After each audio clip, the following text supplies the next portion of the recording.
Hola hermanos, es un gusto, un placer, un privilegio estar con ustedes así a la distancia para compartir la palabra. Antes que nada les quiero mandar a todos un gran abrazo, un gran saludo, muy afectuoso desde aquí, con el deseo siempre de a la brevedad poder reencontrarnos y poder saludarnos personalmente.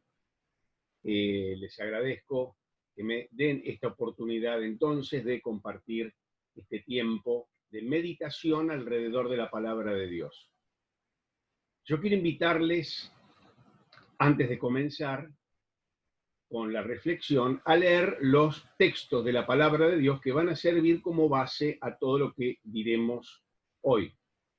El primero de ellos está en Efesios capítulo 6, versículo 10 al 17. Vamos a leer, dice: por lo demás, hermanos míos, fortaleceos en el Señor y en el poder de su fuerza. Vestíos de toda la armadura de Dios para que podáis estar firmes contra las acechanzas del diablo, porque no tenemos lucha contra sangre y carne, sino contra principados, contra potestades, contra los gobernadores de las tinieblas de este siglo, contra huestes espirituales de maldad en las regiones celestes.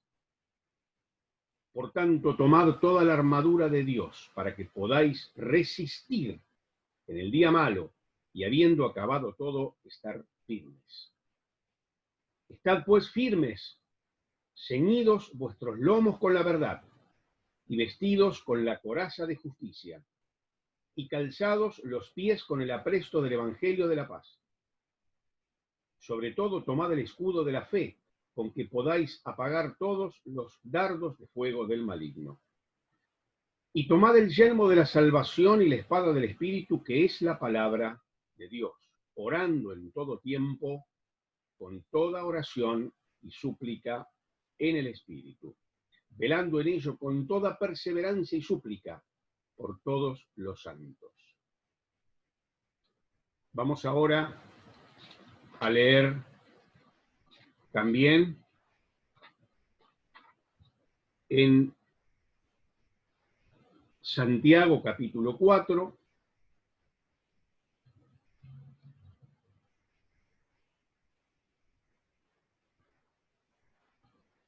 y versículo 7. Santiago 4, 7 dice: someteos pues a Dios, resistid al diablo y huirá de vosotros. Un texto más en 1 Pedro capítulo 5, versículo 8 dice: sed sobrios y velad, porque vuestro adversario, el diablo, como león rugiente anda alrededor buscando a quien devorar, al cual resistid firmes en la fe, sabiendo que los mismos padecimientos que se van cumpliendo en vuestros hermanos en todo el mundo. Solamente quiero que prestemos especial atención a esta primera parte del versículo 9, al cual resistid firmes en la fe. Bien, en una oportunidad leí una frase de un creyente, ahora no recuerdo su nombre, que decía: el camino del creyente está sembrado de cáscaras de banana, ¿no? Esto, dicho de una manera así tan coloquial, tan común, nos señala una gran verdad. Todo el camino del creyente está sembrado de ocasiones para resbalar y caer. ¿No? Para resbalar y caer. De ahí tantas exhortaciones en la palabra a mantenernos firmes, a estar velando, a no caer. Les doy un ejemplo muy sencillo. Estamos hoy en esta situación de cuarentenas, digo cuarentenas en plural porque parece que fueran varias y algo interminable, pero bueno, más allá de eso, estamos en esta situación. Y esto nos trae ciertas ventajas, entre comillas, porque, por ejemplo, yo no he tenido que ir y viajar hasta la congregación de ustedes, y estoy aquí sentado en mi biblioteca y puedo desde aquí tener contacto con ustedes. Y ayer estuve teniendo este mismo contacto en una iglesia mucho más lejos, en Estados Unidos, donde había a la vez hermanos de República Dominicana, de México, de aquí de Buenos Aires, de la provincia de Córdoba. Y dentro de no muchos días voy a tener un encuentro en esta misma situación con una iglesia en la ciudad de Santa Cruz, en Bolivia. Y esto podríamos tomarlo como una ventaja. Claro, los hermanos no me tienen que pagar el pasaje para ir hasta allá. Y yo tengo oportunidad de interactuar con ellos a la distancia. Pero ¿saben una cosa? También esto es ocasión de que muchos hermanos se hayan enfriado, de que muchos hermanos se hayan apartado de la fe, de que al dejar de congregarnos, al dejar de tener esa relación cara a cara, como la misma palabra y los mismos apóstoles cuando escriben cartas dicen, bueno, ahora les envío esta carta, pero ansío, anhelo el momento de vernos cara a cara. Bueno, esa falta puede producir en algunos un enfriamiento. Un enfriamiento que es preludio para pisar esa cáscara de banana, resbalar y terminar en el piso, a veces hasta haciendo el ridículo, ¿no? Por eso es que yo quiero traerles estos textos de la palabra de Dios, algunas reflexiones más o menos breves. Trataré de ser breve, pero a veces no me sale. Y quiero que meditemos acerca de estas preciosas instrucciones, estos preciosos consejos que el Señor nos da, porque lo bueno de la vida cristiana es que sabemos que tenemos infinidad de enemigos que están a la expectativa de hacernos caer. Esa es la realidad. Pero lo bueno es que la palabra ya nos lo advierte. No podemos darnos por sorprendidos. La palabra nos advierte y nos da las instrucciones, la receta para poder evitar caer y para poder mantenernos firmes. Entonces, hay una estrategia por la cual podemos protegernos de los ataques del enemigo. Y esta estrategia es, en primer lugar, vestirnos de una armadura que Dios nos ofrece en su palabra. Y vamos a analizar cada una de las partes de esta armadura, luego hablaremos algo de la oración y hablaremos finalmente algo de la necesidad de la sobriedad, de ser sobrios y estar velando para permanecer firmes. La palabra nos dice que tenemos que ceñir nuestros lomos de la verdad. Primer punto o primer elemento de esta armadura. Acá no hace referencia el texto a la verdad revelada en la Biblia. Yo he usado la Biblia en el celular para poder buscar más rápido los versículos, en razón de que tenemos poco tiempo, pero aquí está la Biblia en papel. Entonces, acá la fe no hace referencia, la verdad, a la verdad revelada, a la doctrina, sino sencillamente es algo hasta más sencillo. La palabra nos dice que tenemos que ser veraces. Que todos los días cuando nos ponemos esa armadura de la verdad tenemos que estar dispuestos a ser veraces, a decir siempre la verdad. Porque el engaño le da a Satanás la oportunidad de ganar terreno.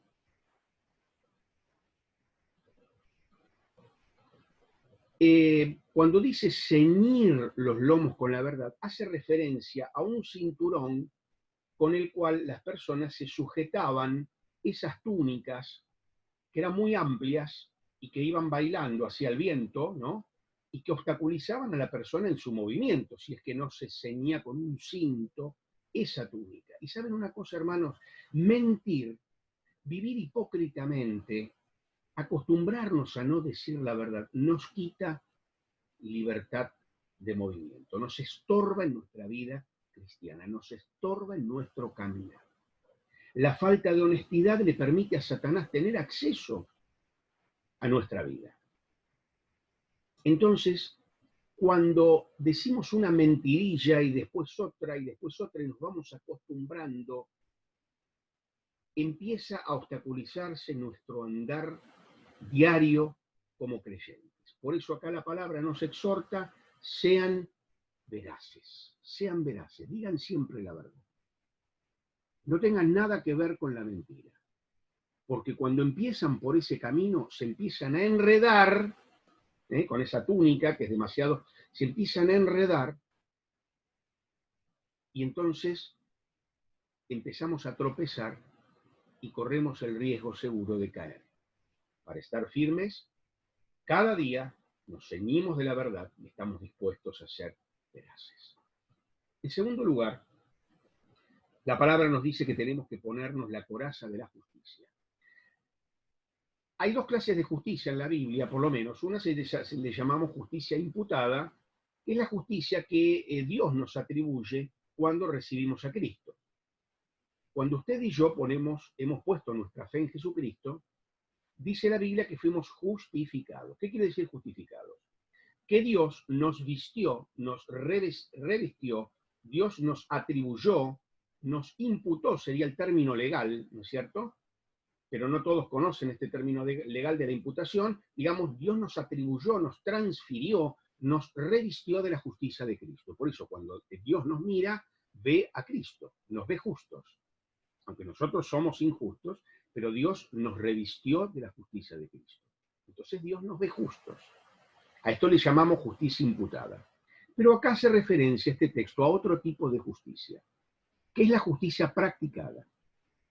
Es la justicia que usted y yo, querido hermano, tenemos que practicar en nuestra vida.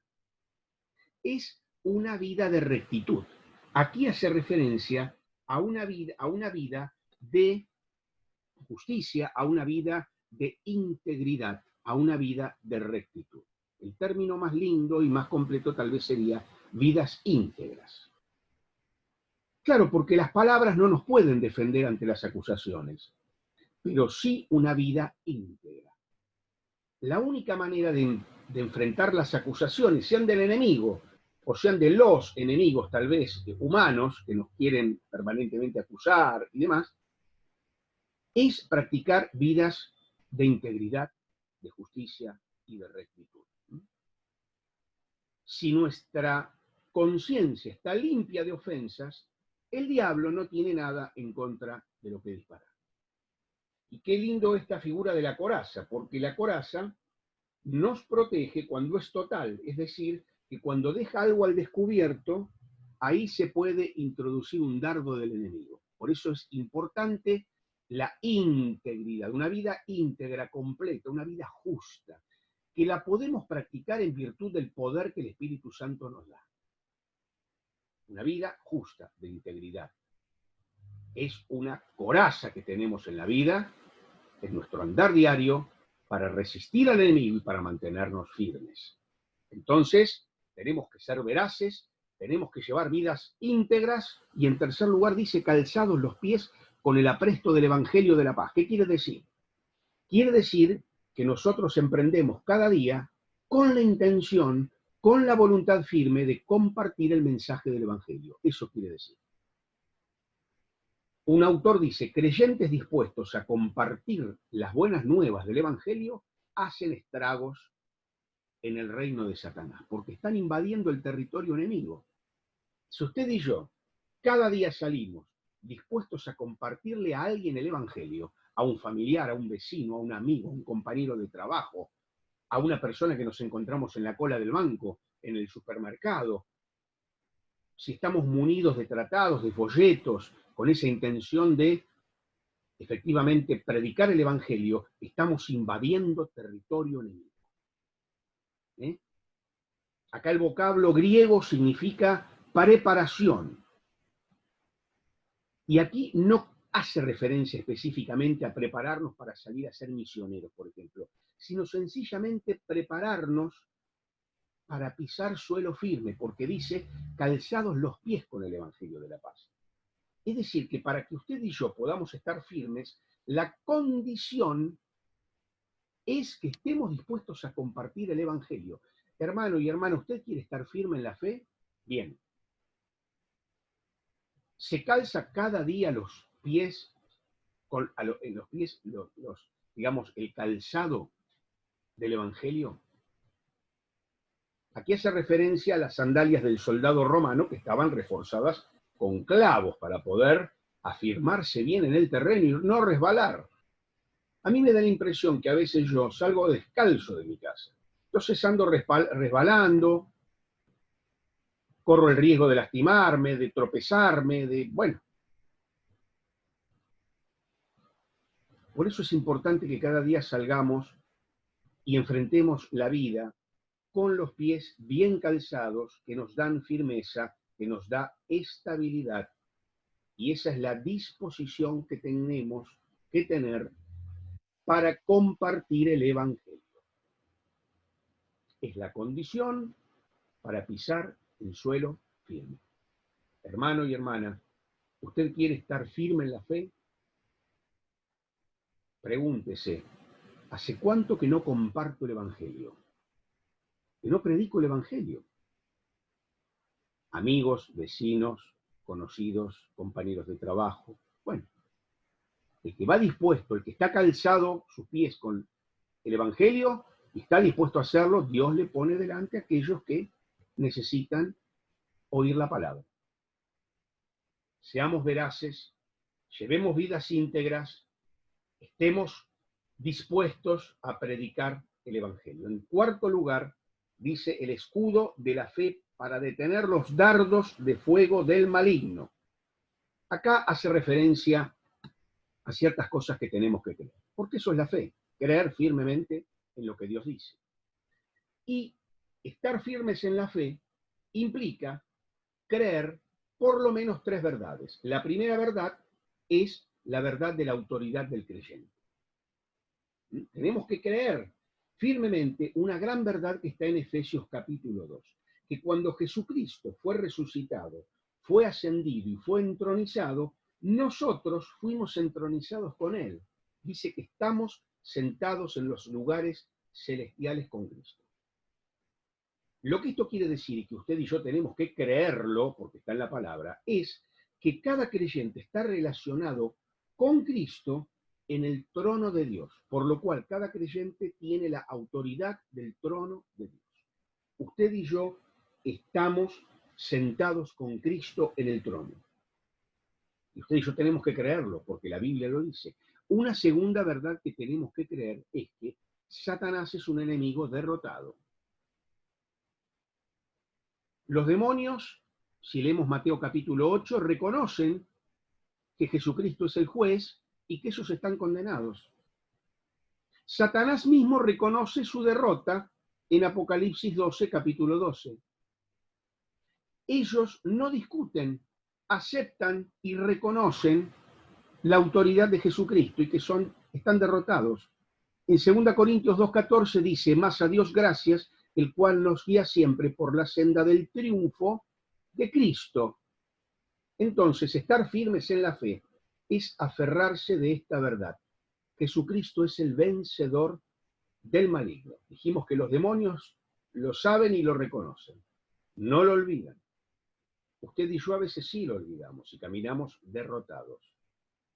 Primera verdad que tenemos que creer. Tenemos autoridad en Cristo porque estamos relacionados con Cristo en el trono de Dios. Segunda verdad, Satanás es un enemigo derrotado. Y tercera verdad que tenemos que creer, tercera verdad en la cual tenemos que depositar nuestra fe, es en el texto de Santiago 4:7, resistid al diablo y huirá de vosotros.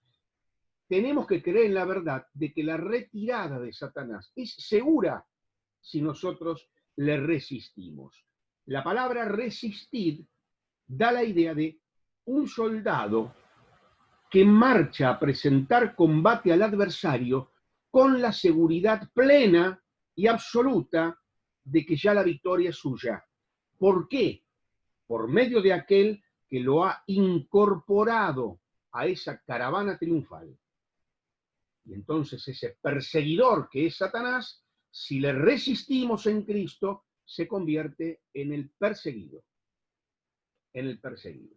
Es interesante una enseñanza que leí hace un tiempo, que es que cuando el diablo salió a tentar al Señor Jesús al desierto, en realidad fue el mismo Señor el que fue al encuentro de Satanás para derrotarlo. Y esta es una gran verdad en la que tenemos que creer. Tenemos la autoridad del trono de Dios.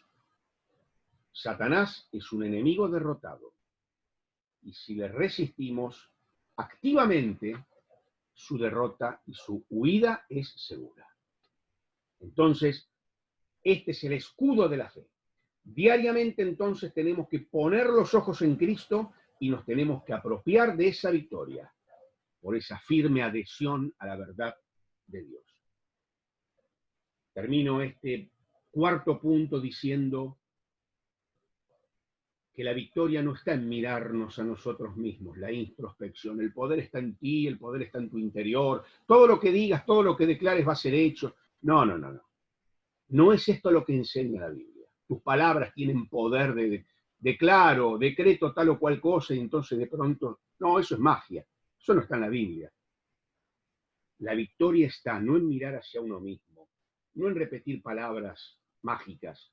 La victoria está en mirar a Cristo, en mirar totalmente hacia Dios, hacia Cristo. Esa es la esencia de la fe, mirar a Cristo.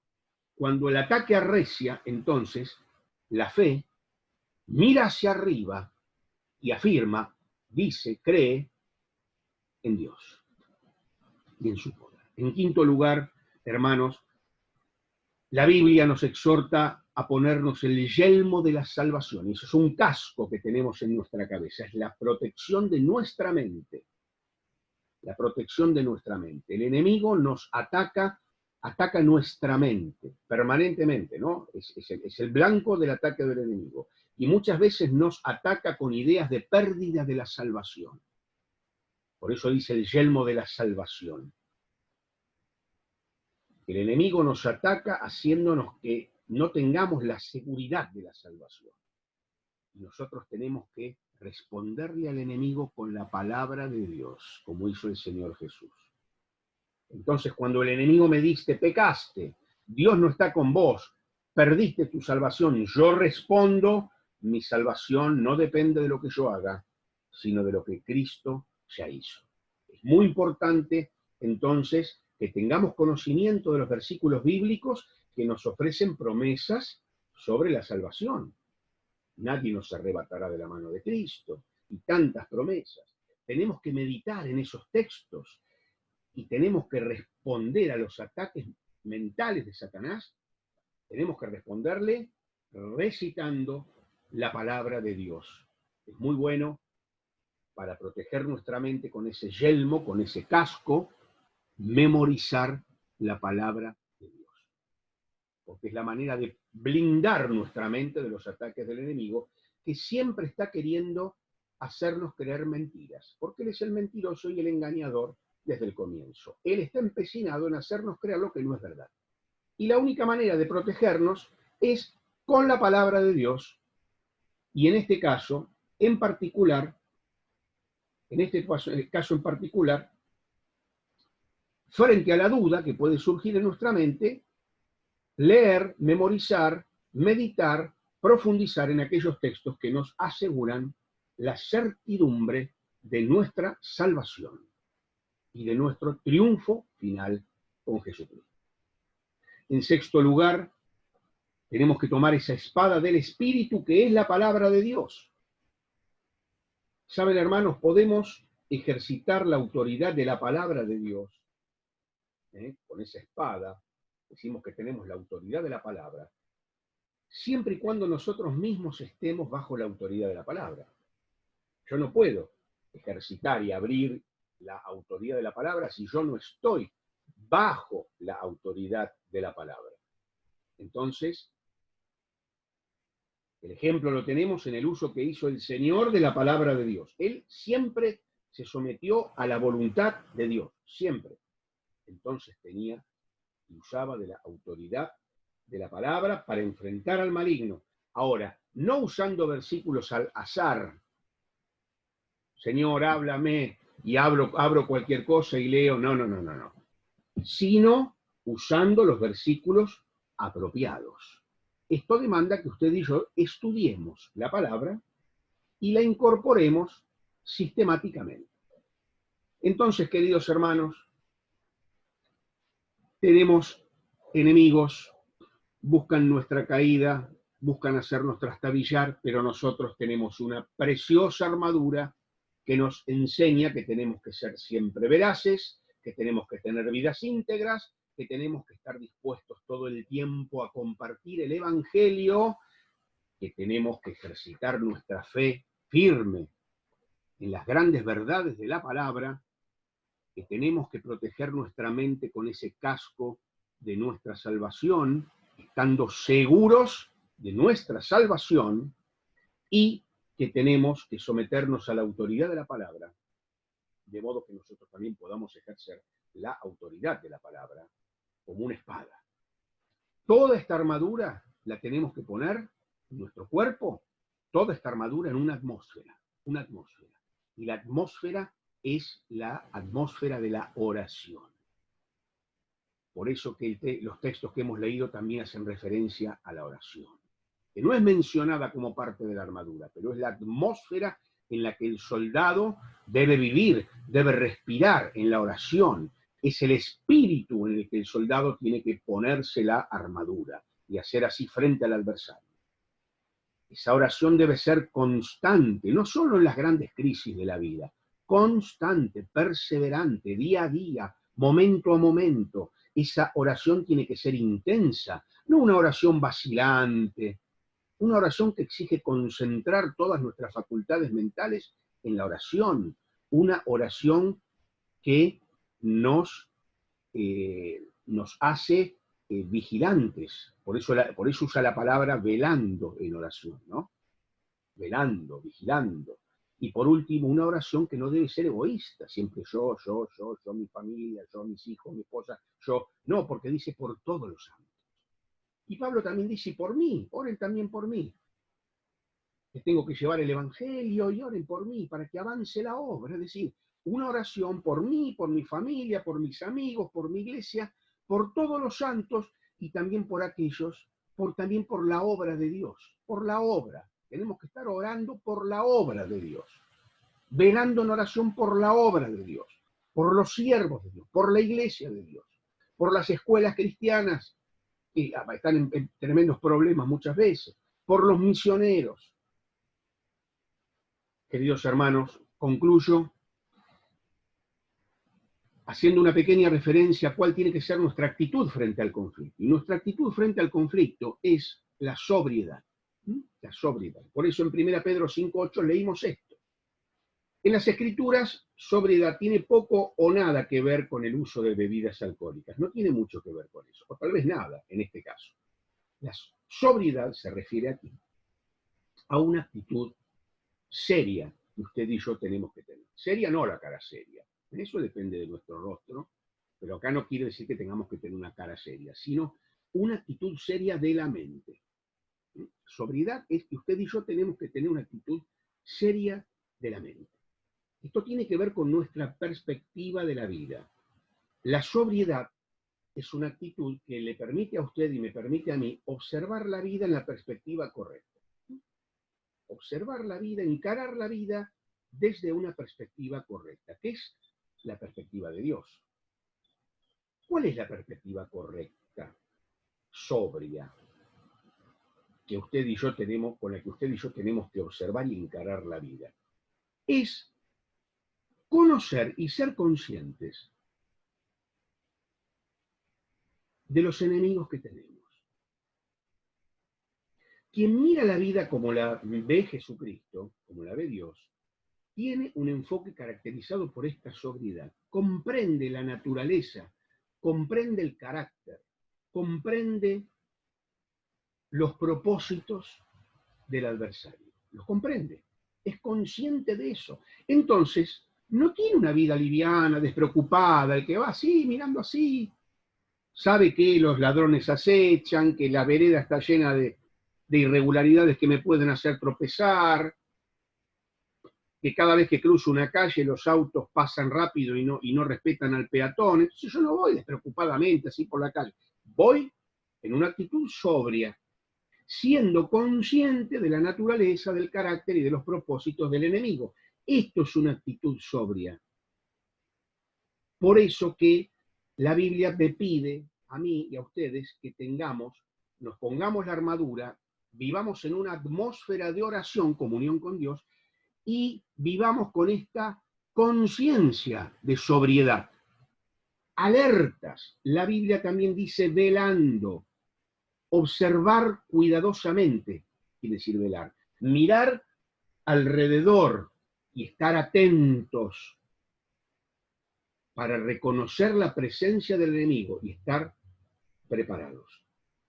Porque este enemigo dice que anda alrededor, nunca descansa, está siempre al acecho, es un león, quiere decir que nos eligió como presa.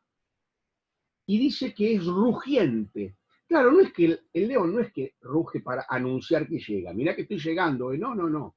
Llega silenciosamente. Ruge cuando atacó, cuando destruyó, cuando venció al creyente. Y ruge como una nota de triunfo. Y casi diríamos de desafío a Dios cuando nosotros estamos caídos. Cuando a causa de esta situación de cuarentena no nos podemos congregar y nos vamos enfriando, ahí Satanás obtuvo victoria, ruge, desafiando a Dios, diciéndole, mirá lo que le hice a él. ¿Lo vamos a permitir, hermanos? Teniendo a nuestro alcance todos los recursos que Dios nos da para permanecer firmes. Termino, queridos hermanos, diciéndoles que Satanás siempre busca oportunidades. Por eso dice en Efesios 4:27 que no deis lugar al diablo. Y en 2 Corintios 2 dice para que no gane ventaja sobre vosotros, para que Satanás no gane ventaja. Satanás busca siempre una oportunidad, un punto de apoyo para hacernos caer. Tal vez es el que no podamos congregarnos. Tal vez es alguna crisis económica que de hecho está sucediendo. Satanás, entonces, gana ventaja, establece un punto de apoyo y nos hace caer. Si vemos en la Biblia, David le dio un punto de apoyo cuando miró por segunda vez a quien no tenía que mirar. Vemos que Pedro, por ejemplo, le dio un punto de apoyo a Satanás cuando sintió miedo y luego le negó. Vemos que Ananías le dio un punto de apoyo a Satanás cuando abrigó codicia. Y nosotros muchas veces le damos puntos de apoyo a Satanás. Por ejemplo, ¿qué oportunidades le podemos dar a Satanás como punto de apoyo para que nos haga caer? ¿A dónde vamos? ¿De qué hablamos? ¿Qué miramos? ¿Qué leemos? ¿Con quiénes estamos? ¿Cuánto lugar le damos a la oración en nuestra vida? ¿Cuánto lugar le damos a la lectura de la palabra en nuestra vida? ¿Cuánto lugar le damos a las reuniones, aunque sean virtuales, en nuestra vida? Si fallamos en algo, Satanás establece un punto de apoyo y nos hace caer. Dios quiere que estemos firmes. Queridos hermanos, si nuestro propósito es oponernos al adversario y estar firmes, hagámoslo con sobriedad, entendiendo la naturaleza del conflicto. Vidas livianas, despreocupadas, ligeras, mal preludio, o mejor dicho, un buen preludio para la caída. Mala señal, un buen preludio para la caída. Vidas sobrias, vidas que estén velando, mirando alrededor, despiertos. Vidas de oración, manteniendo una dependencia ininterrumpida de Dios, del Espíritu Santo. Y entonces también vidas que usen diligentemente la armadura de Dios. Todos los recursos nos los dio el Señor, están a nuestro alcance. Permanezcamos firmes en la fe. Es mi profundo deseo para cada uno de ustedes que hoy me está escuchando. Les mando un enorme saludo, un fuerte abrazo, un saludo muy cariñoso con el deseo de poder encontrarnos y de poder volvernos a ver a la mayor brevedad. Que el Señor les siga bendiciendo, queridos hermanos. Chao.